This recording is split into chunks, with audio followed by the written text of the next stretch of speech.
Well, there's plenty of good food up here near the Grand Canyon. El Tovar, a lodge built at the edge of the canyon in 1905 when the Santa Fe rail line came to it. More than 100 years later, the lodge is not only still going, but it is an outstanding hotel with all of the modern conveniences. It was built that way originally, with electric lights powered by a steam generator, something that many hotels in big cities of the time may not have had. Even back then, they knew this would be a big stop for tourists sitting almost right on top of the south rim of the Grand Canyon. It guarantees great views because that's where we are right now. El Tovar is right behind the camera, and this is the view that you have from El Tovar. Well then, just like now, there was a problem. The Grand Canyon isn't exactly close to major cities. Food and water had to be originally trucked here from as far as 120 miles away. The proprietors quickly realized that they would need to grow their own supplies, so they started with greenhouses growing fresh fruits and vegetables. At one time, they even had their own dairy operation here. Now, the U.S. Park Service is using greenhouses to grow plants to replace those lost due to development along the rim of the Grand Canyon. The Grand Canyon is the one great sight every American should see. That's what President Teddy Roosevelt said. While Mother Nature created it, it's up to the women and men who work for the National Park Service to maintain it.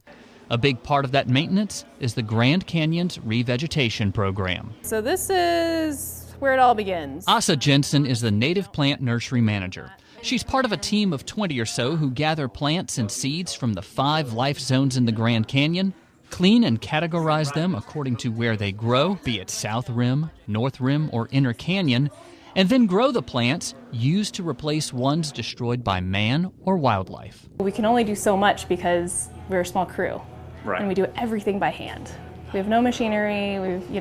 We go out into the field, and it's, a lot of us, is what we enjoy the most, being out, in the woods or on the rim, in the canyon and collecting by hand. This right here is what a revegetation project looks like. This one is outside of El Tovar, the oldest hotel on the south rim of the Grand Canyon.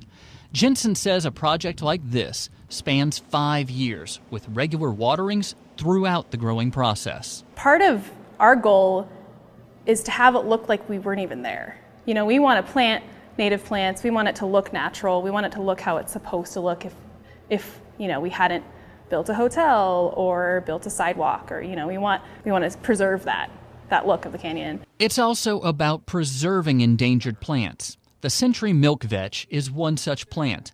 Jensen says the only place in the world it grows is around the Grand Canyon. This plant right here grows right on the edge of the Grand Canyon. We have populations on the North Rim and the South Rim, and we have what we call reintroduction sites that we're actually growing these plants to plant out. This little one right here is about a year old, and that is as big as it gets. So you can see why visitors may not even see the century milk vetch and step on it. Helping Jensen and her team save the century milk vetch and grow the plants at the Grand Canyon is this new greenhouse. Temperatures from the rim to the river at the Grand Canyon can vary 20 degrees Fahrenheit. This greenhouse is set up to replicate that variation. With our new greenhouse, we have the ability to section off a region for the Inner Canyon plants, so we're able to have a warmer and more humid climate for those plants, but it's really challenging to find the right temperature, humidity for North Rim plants and South Rim plants, all in one spot. So a lot of what Jensen does is like farming. And just like a farmer, keeping the Grand Canyon beautiful is more than a job to Jensen.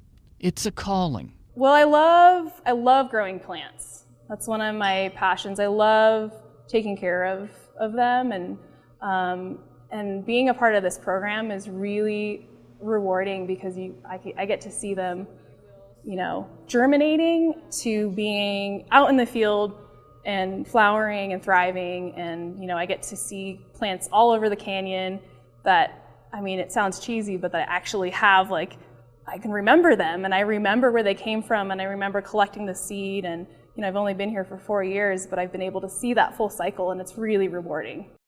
I know now I look down anywhere I'm walking around the Grand Canyon, all because of those endangered plants, and I don't want to step on them. And they have something like this. The National Park Service has this at almost every major national park, but here at the Grand Canyon, they really have that diversity.